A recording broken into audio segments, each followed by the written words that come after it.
और ये क्या हुआ है, इस आज़ादी के अमृत महोत्सव पर हमारे टीचर्स ने हमें असाइनमेंट दिया था। उन्होंने उसमें कुछ सवाल पूछे, लेकिन हमें वो सवाल ही नहीं आए जो देश के आज़ादी के इतिहास पर थे। इसलिए उन्होंने इस अवसर पर हमें आज़ादी के इतिहास पर असाइनमेंट करने को नहीं दिया। उनकी बात भी तो सच है। आप जब पूरा देश आज़ादी का अमृत महोत्सव मना रहा है, तब मैं अपने असाइनमेंट पूरी करने में लगा हूँ। लेकिन मुझे कुछ समझ में नहीं आ रहा, क्या करूँ, कैसे करूँ। यार, ये हिस्ट्री कितना कॉम्प्लिकेटेड है।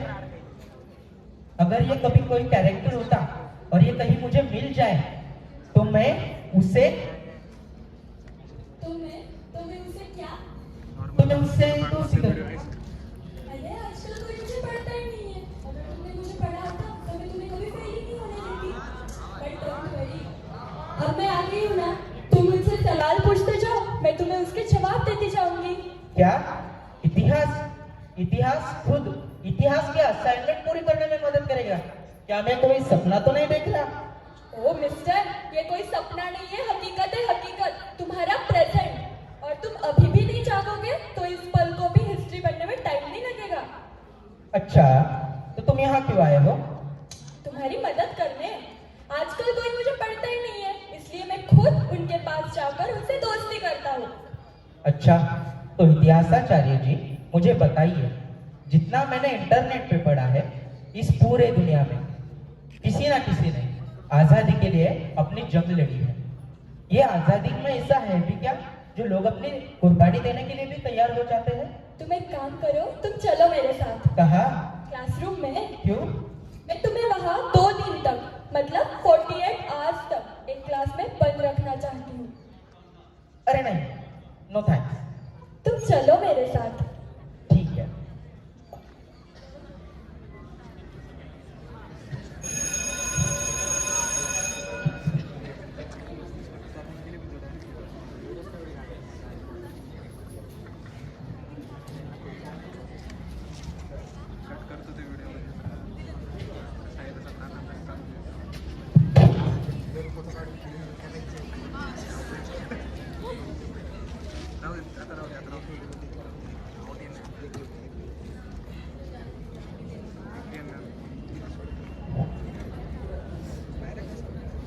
अभी तुम्हारे सवाल का जवाब। तुमने पूछा था आजादी इंसान को क्यों पसंद है। आजादी इंसान को इसलिए पसंद है क्योंकि वो उसे जीने की, लड़ने की स्वतंत्रता देती है। तुम्हें पता है, भारत देश 200 साल तक अंग्रेजों के कैद में था। न जाने कितने देशवासियों ने भारत को आजादी दिलाने के लिए जंग लड़ी है। मतलब जिन ब्रिटिशर्स ने हम पर 200 साल तक राज किया, मुझे भी बताओ ना, वो कौन थे जो इनके खिलाफ लड़े थे? लिस्ट बहुत लंबी है, कुछ किताबों में है तो कुछ कहीं पर भी नहीं है, मगर उनका योगदान कम नहीं है। कहाँ से स्टार्ट करूं? अरे हाँ, एक वो थी, जम्बू द्वीप की नारी थी वो, मातृभूमि को प्यारी थी वो, स्वाधीनता सम्मान के खातिर दुश्मनों को ललकारी थी वो, खूब लड़ी मर्दानी वो तो झांसी की रानी थी। अरे दिल कांप गया रण में जब लक्ष्मीबाई आई थी।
सजा नहीं दे सकती, अलग अलग प्रांत नहीं बना सकते, किसी पर भी राजद्रोह का इल्जाम लगाकर जेल में नहीं डाल सकते।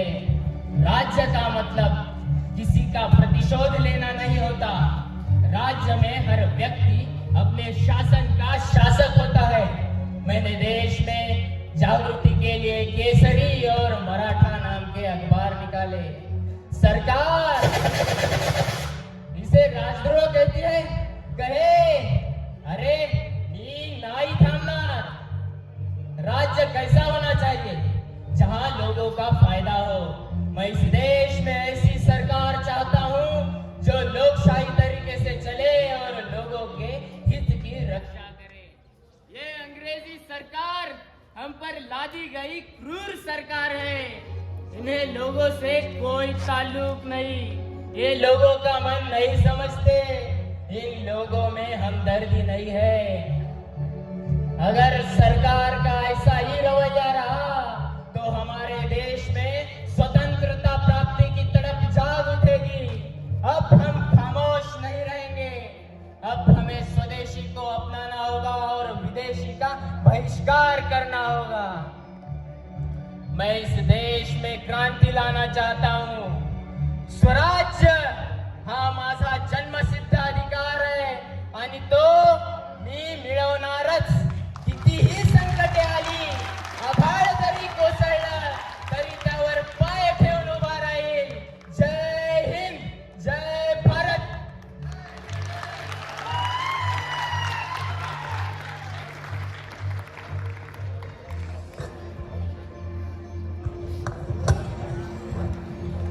और कुछ इस भूमि के वीर थे जिन्होंने छोटी सी उम्र में अपने प्राणों की बलिदान दे दिया। भगत सिंह, राजगुरु, सुखदेव, इन तीनों ने अपने मातृभूमि के प्यार के लिए अपने प्राणों की आहुति दे दी।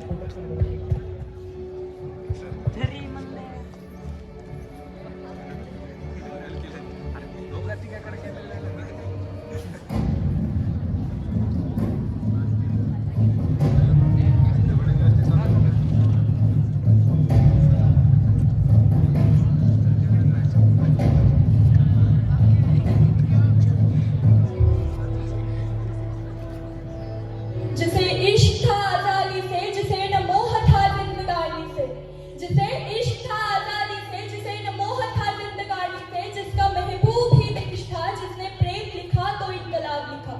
मरूंगा तो देश के लिए शर्त मौत से लगाया था। वो शहीद आजम भगत सिंह था जो आजादी के लिए मतवाला था, जो आजादी के लिए मतवाला था। अगर आज हमें फांसी नहीं दी गई तो बहुत बड़ा अनर्थ हो सकता है। जब मैं हंसते हंसते मौत को गले लगाऊंगा तो हिंदुस्तान की तमाम माताओं को लगेगा कि भगत सिंह से अच्छा काम हमारे बच्चों ने करना चाहिए। और इसी से ही स्वतंत्र सेनानियों की संख्या बढ़ेगी और वो इतनी बढ़ेगी कि पश्चिमी अवन्य शक्तियों को हमारे क्रांति के मार्ग को रोकना असंभव होगा। आज नहीं तो कल हमारा भारत देश स्वतंत्र जरूर होगा, इसमें कोई संदेह नहीं। कोई भी क्रांति एक ही झटके में प्रगति का मार्ग प्राप्त नहीं कर सकती, लेकिन क्रांति की ज्वाला हर पल, हर दिन, हर महीने, हर साल जलती रहनी चाहिए। क्रांति के बाद भी बदलाव आवश्यक है और वह बदलाव क्रांति से। और फिर वो दिन आएगा जब आजाद होंगे हम, हमारा ये आसमान होगा और शहीदों की चिताओं पे लगेंगे मेरे हर बार। मेरा ये जीवन देश की आजादी के लिए अर्पित है। मुझे किसी भौतिक इच्छा का मोह नहीं, कोई आरज़ू नहीं। हिंदुस्तान है हम, हिंदुस्तान हमारा है। चले जाओ गौरव वहाँ जहाँ देश तुम्हारा है। हम टूटे टुकड़े खाएंगे, भारत से मारे जाएंगे। हम सूखे चने चबाएंगे, भारत की बात बताएंगे। हम नंगी उम्र बिताएंगे, भारत पर जान लुटाएंगे। हम नंगी उम्र बिताएंगे, भारत पर जान लुटाएंगे। इंकलाब जिंदाबाद।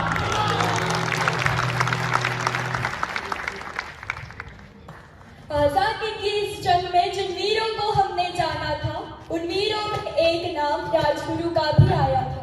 छोटी सी उम्र में जिसने सब सुख को त्याग दिया, फांसी के फंदे पर लटक कर जिसने शहादत की अमर लौ जलाई। जब मेरे देश और धर्म के विकास का समय आता है तो ये शिक्षाविद और कुछ उच्च चर्चाएं किसी काम की नहीं होती। इसके लिए एक हथियार की जरूरत है। जब ये गोरे लोग हम पर अन्याय और अत्याचार कर रहे हैं, तो क्या हमने ऐसा करने के लिए कहे और क्या इससे कोई परिणाम होगा?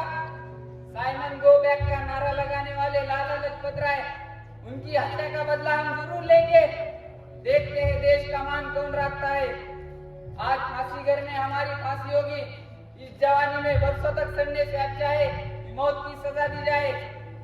यदि मुझे फांसी दी जाती है तो लोगों को पीड़ित ना होने दे, क्योंकि मुझे फांसी दी जाती है तो मैं पुनः शिवराम हरि राजगुरु के रूप में पुनर्जन्म लूंगा और अपने अधूरे काम को पूरा करूंगा। फांसी पे जाते ही हमारी यात्रा समाप्त हो जाएगी, परंतु तुम सब दंड की अलग अलग यात्राओं पर हो।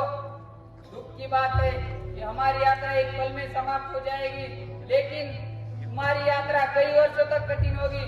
आखिरकार हमें भारत माता के लिए मर मिटने के लिए जीना है। दिल से निकलेगी न मरकर भी वतन की उल्फत, मेरी मिट्टी से भी खुशबू ए वतन आएगी। इनकलाब जिंदाबाद।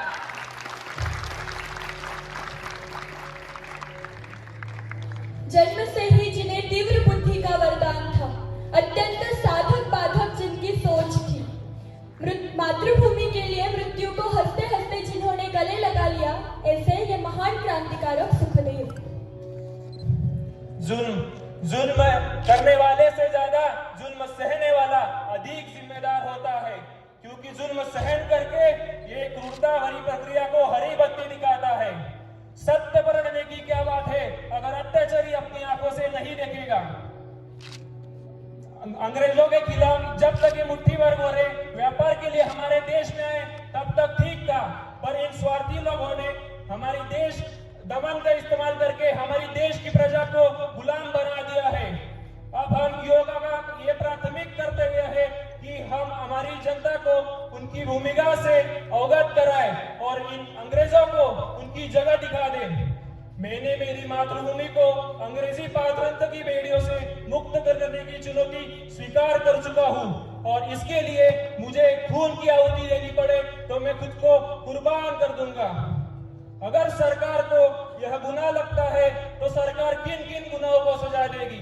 इनकलाब जिंदाबाद। फरोशी की तमन्ना अब हमारे दिल में है, देखना है जोर कितना बाजुए का दिल में है।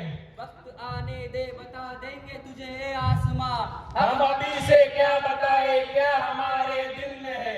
इनकलाब जिंदाबाद, इनकलाब जिंदाबाद।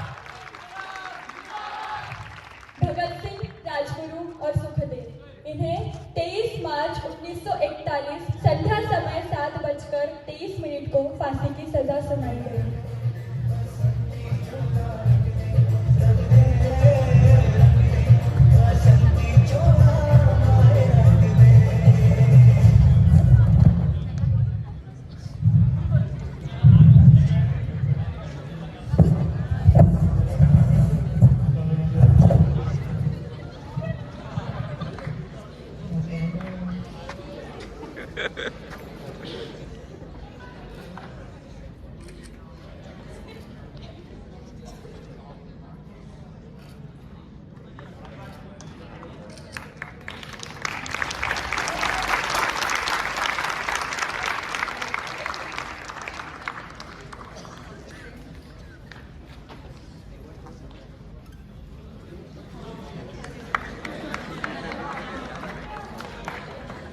और एक थे राज्य के मिलवर्कर, जिन्होंने लोगों को एकत्रित होकर लड़ने का संदेश दिया, जिन्होंने ब्रिटिश के ट्रक के नीचे अपने प्राणों की आहुति दे दी।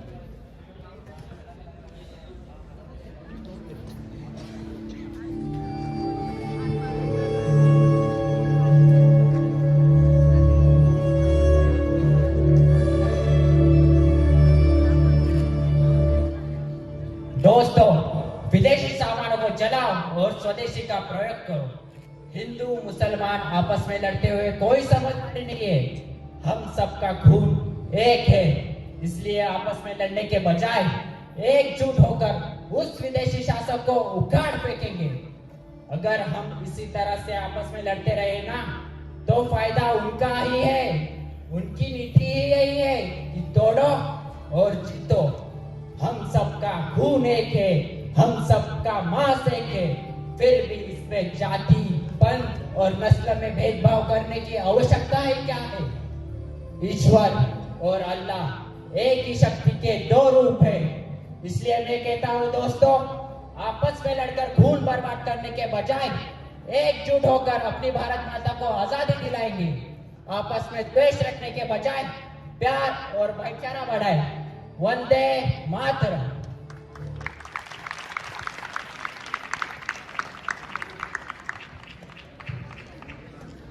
ते ज्यांनी अंग्रेजांविरुद्ध स्वतःचे एक समांतर सरकार चालवले, असंख्य वेळा ते जेलमध्ये गेले आणि या राज्याच्या निर्मितीसाठी ज्यांनी मदत केली, असे क्रांतिसिंह नाना पाटील।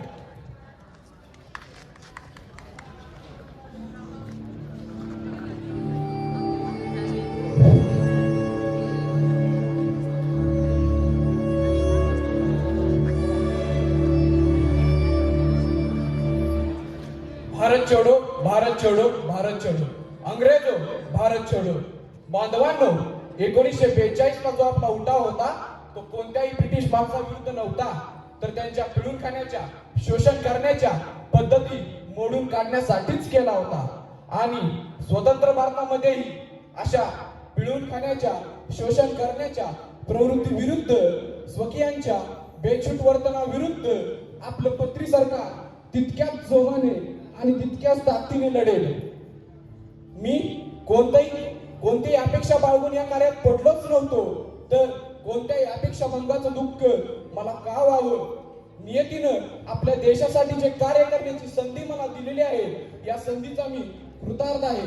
बांधवांनो, शेतकऱ्यांनो, कष्टकऱ्यांनो, उठा, जागे व्हा।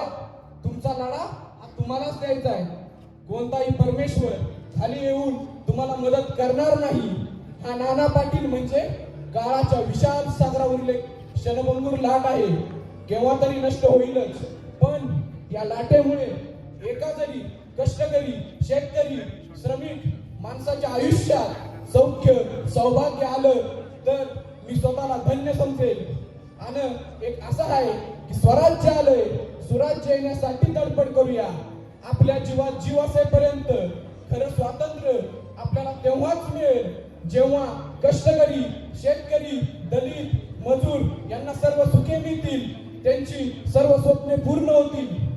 समाजातील दुःखी, कष्टी, पीडित, दलित, पतित, शेतकरी, अस्पृश्य, आदिवासी, दलित असा जो खालचा समाज आहे, यांच्या अभ्युदय घडवून आणणं हीच माझी खरी अंतःप्रेरणा असेल। जय हिंद, जय भारत, भारत माता की जय।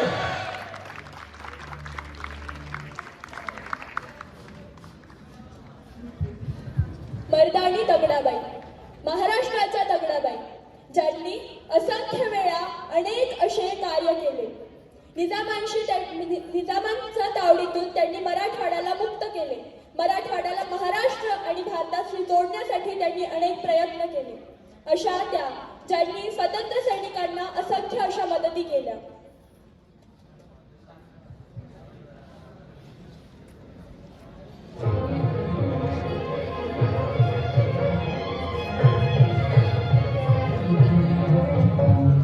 बांधवांनो, आपल्या देशाच्या स्वातंत्र्याबरोबरच 1724 पासून असलेली निजामांची जुलमी राजवट सुद्धा संपवून टाकायची आहे। आज मराठी, कानडी, तेलुगू मधील सुमारे 2 कोटी जनता ही निजामांच्या अन्याय, अत्याचाराला कंटाळलेली आहे। आपल्या आया बहिणींची अब्रू वाचवायची असेल तर सशस्त्र क्रांतीशिवाय पर्याय नाही। बांधवांनो, तुम्हाला राजश्री छत्रपतींची शपथ आहे। जर तुम्हाला शिवरायांचं राज्य हवं असेल, जर तुम्हाला अहिल्या देवींचं राज्य हवं असेल, जर तुम्हाला झाशीच्या राणीचं राज्य हवं असेल, तर या हरामी औलादींना ठेचून मारल्याशिवाय, यांचा संपूर्ण नायनाट केल्याशिवाय मी स्वस्थ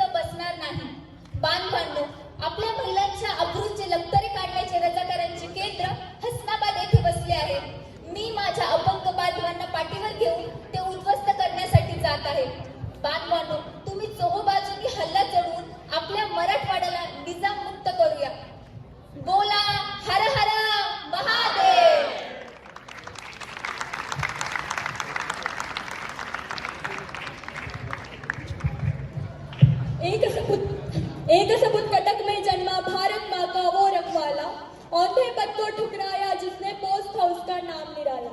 पत्र पाकर अपनी माँ का क्रांति में जब वो कूद पड़ा, सुख दुख दर्द पीड़ा सहकर देश की खातिर खूब लड़ा। हिंद फौज का बनकर नायक देश की ताकत दिखला दी, फॉरवर्ड ब्लॉक बनाकर जिसने अंग्रेजों को धूल चटा दी।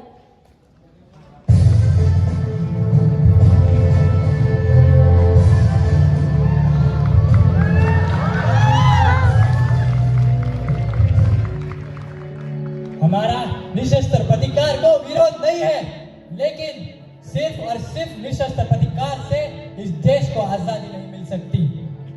अपने देश के निर्णायक अवसर पर हम सब लोगों की एक ही प्रतिज्ञा होनी चाहिए कि जब तक हमें पूरी आजादी नहीं मिल जाती तब तक हम लड़ते रहेंगे।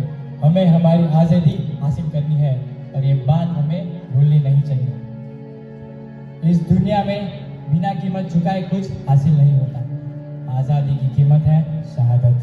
और समझो, दूसरों ने दी हुई आजादी हमें मिल भी जाए तो ऐसी आजादी की कोई कीमत नहीं होती, ऐसी आजादी का कोई अभिमान नहीं होता। इसलिए जो भी आजादी हम हासिल करेंगे वो सिर्फ और सिर्फ शस्त्र क्रांति से ही हासिल करेंगे, इसमें कोई संदेह नहीं है। आज तक जापानी सेना हमारी मदद करती आ रही थी, लेकिन दूसरे विश्व युद्ध के बाद हिरोशिमा और नागासाकी पर हुए एटॉमिक बमबारी के बाद उन्होंने हमारा अंग्रेजों के खिलाफ युद्ध में साथ देने से इनकार कर दिया है। ऐसे मुश्किल समय पर मुझे आप लोगों की ज्यादा जरूरत है। हिंदुस्तान को आजादी तभी मिलेगी जब हिंदुस्तान का एक एक नागरिक लहू का कतरा कतरा बहाने के लिए तैयार हो। इसलिए मैं ऐलान करता हूँ कि तुम मुझे खून दो, मैं तुम्हें आजादी दूंगा।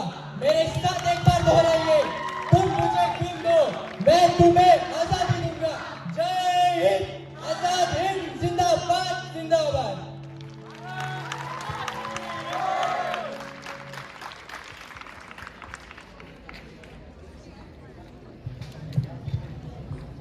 सत्य हिंसा का पाठ पढ़ाया, देश को स्वावलंबी बनाया। ना शस्त्र उठाए जिन्होंने स्वतंत्रता की मशाल जलाई, राष्ट्रपिता कहलाए वो, बापू जिन्हें सब बुलाए वो।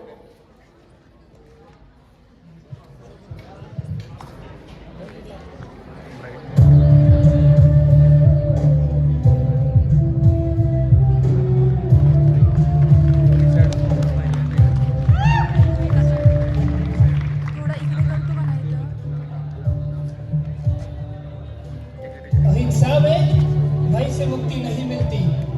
सत्य और अहिंसा भय से मुक्ति पाने का सबसे सरल मार्ग है। भय ना हो तो गुणा हो ही नहीं सकती। गुणा गुणा को जन्म देती है और दोनों तरफ से प्रतिशोध की ज्वाला भड़क उठती है। तो हमें आजादी और गुलामी, ये तो मन की स्थितियां हैं। जिस क्षण गुलामी निश्चय कर लेता है कि अब वो गुलाम नहीं रहेगा, उसी क्षण उसकी जंजीरें टूट जाती है। वो स्वयं को आजाद कर लेता है और दूसरों को भी राह दिखाता है। हमें आज से ये प्रण लेना है कि हम किसी भी तरह की गुलामी का पालन नहीं करेंगे। जो आज्ञा मेरे विवेक के प्रतिकूल होगी उसकी अवज्ञा करेंगे। आज से हम विदेशी कपड़े नहीं पहनेंगे।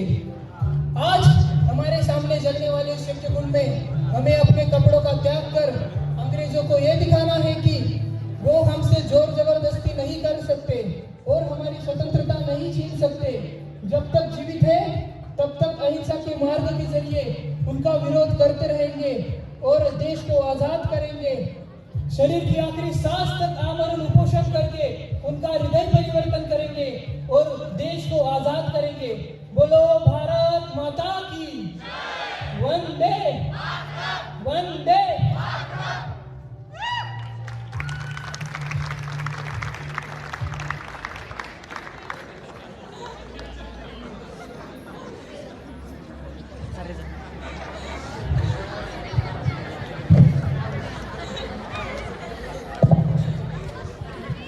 वाह, व्हाट अ कैरेक्टर्स। मुझे तो ऐसा लगा कि जैसे सभी क्रांतिकारी मेरी आंखों के सामने आ गए हैं। मुझे बताओ, ये सब लोगों के विचार इतने अलग हैं, ये लोग कितने महान हैं, फिर भी इनकी आजादी की डेफिनेशन अलग अलग है।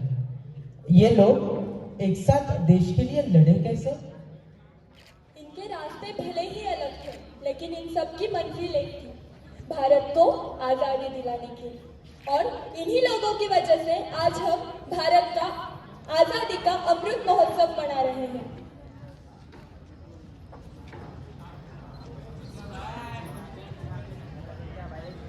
चल, आज मैं तुझे तेरे इस असाइनमेंट के लिए बोनस पॉइंट दिलाता हूँ। आज मैं तुझे आजाद भारत की कहानी सुनाता हूँ। चल, आज मैं तुझे आजाद हिंद की गाथा सुनाता हूँ।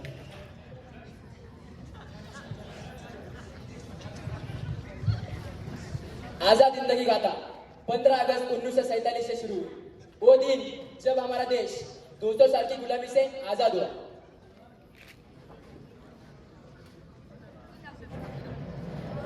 At the stroke of the midnight hour, when the world sleeps, India will awake to life and freedom.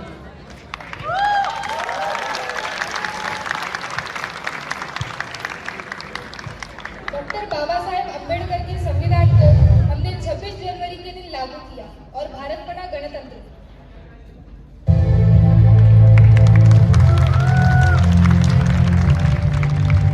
हजारों भाषाओं और विभिन्न संस्कृतियों को अपने विशाल हृदय में समेट कर रखने वाले भारत ने पूरे विश्व को वसुधैव कुटुंबकम का संदेश दिया है। सबको समान अधिकार, समान न्याय की व्यवस्था, बोलने की, जीवन शैली की स्वतंत्रता, अपने नागरिकों के हाथों में ये सारे तंत्र देकर भारत बना दुनिया का सबसे बड़ा लोकतंत्र।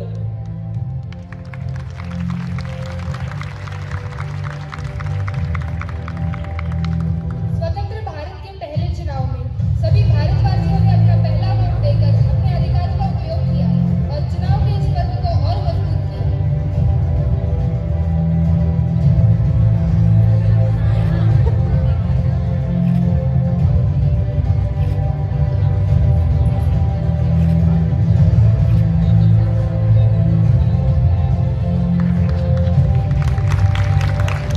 और इसी लोकतंत्र से मिली हमें हमारी पहली प्रधानमंत्री,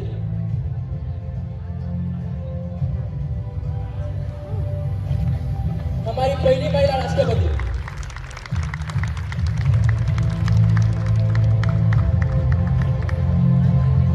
और एक हमारी पहली महिला आदिवासी राष्ट्रपति।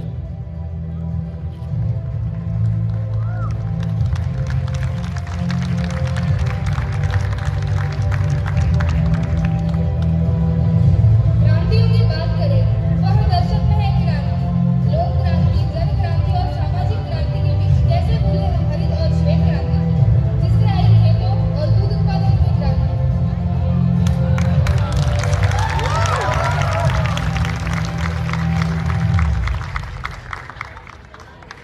भारत ने आसमान में भी अपनी एक पहचान बनाई। पोखरण में हुआ पहला सफल न्यूक्लियर बॉम्ब टेस्ट, तुम्बा में हुआ पहला रॉकेट लॉन्च, अग्नि मिसाइल, चांद्रयान के सक्सेसफुल मिशन के साथ साथ अपने पहले ही प्रयास में भारत ने मंगल ग्रह पर छलांग लगाई। आसमान से भारत की एक अनोखी तस्वीर नजर आई जब राकेश शर्मा ने अपनी आंखों से भारत की एक झलक दिखलाई।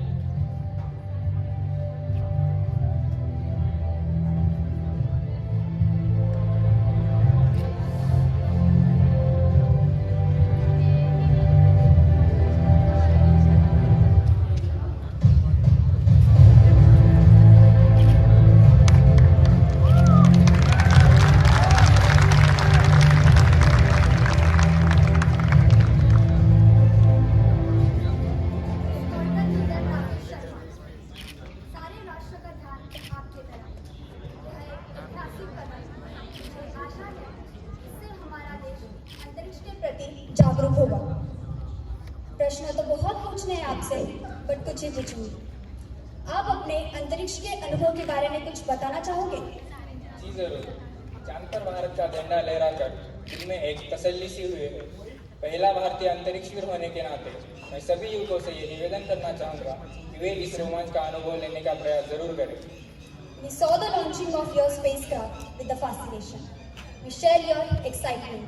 I hope it will make our country space more conscious and inspire our people to be more adventurous. ऊपर से हमारा भारत देश कैसे दिखता है? आज मैं ये बेझिझक के कह सकता हूँ कि सारे जहां से अच्छा हिंदुस्तान हमारा।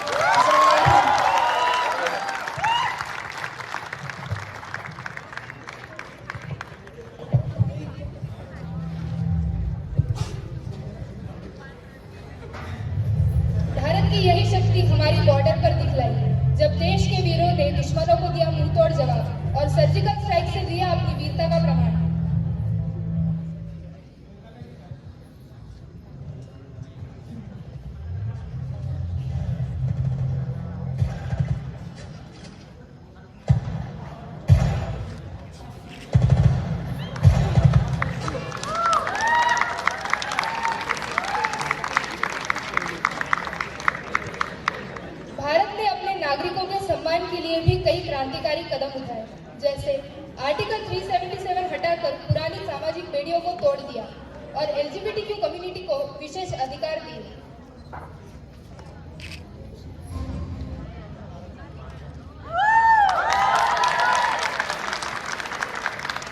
इसी के साथ ट्रांसजेंडर को तीसरी जेंडर की उपाधि देकर उन्हें मुख्य धारा में लाया गया। भारत ने खेल में विश्व के सामने कई बुलंदियां हासिल की। मिल्खा सिंह ने एशियन गेम्स के साथ साथ कॉमनवेल्थ गेम्स में 100 मीटर रेस में पहला गोल्ड मेडल जीता। ओलंपिक्स में तो भारत ने कई रिकॉर्ड बनाए। कासाबा दादा साहब जादव ने रेसलिंग में मेडल जीतकर पहले भारतीय बने जिन्होंने ओलंपिक्स में मेडल जीता। अभिनव बिंद्रा बने भारत के पहले नागरिक जिन्होंने शूटिंग में इंडिविजुअल कैटेगरी में गोल्ड मेडल जीता। नीरज चोपड़ा ने जैवलिन थ्रो में गोल्ड मेडल जीतकर अपना नया रिकॉर्ड बना लिया। 1983 और 2011 में भारत ने क्रिकेट में वर्ल्ड कप जीतकर मानो एक नया इतिहास रच दिया। हॉकी में भारत ने 1975 में अपना पहला वर्ल्ड कप जीता। मेरी कॉम ने बॉक्सिंग में गोल्ड मेडल जीतकर देश का सम्मान और बढ़ाया।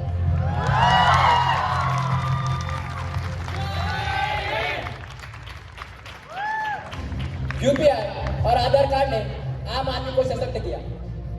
जीरो बैलेंस बैंक अकाउंट ने करोड़ों गरीबों को बैंकिंग व्यवस्था से जोड़ दिया।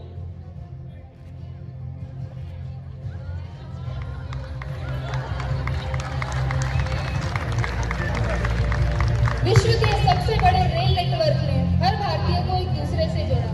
इसी के साथ सस्ती इंटरनेट सेवाओं ने भारत के हर नागरिक को पूरी दुनिया के साथ जोड़ दिया। 100 से ज्यादा यूनिकॉर्न, 70,000 से ज्यादा स्टार्टअप, भारत बना विश्व का दूसरा सबसे बड़ा स्टार्टअप हब। कोविड महामारी 100 साल में आई सबसे बड़ी महामारी। भारत ने इसका टीका बनाकर 70 से ज्यादा देशों की मदद कर अपने वसुधैव कुटुंबकम के मंत्रों को सार्थक किया है।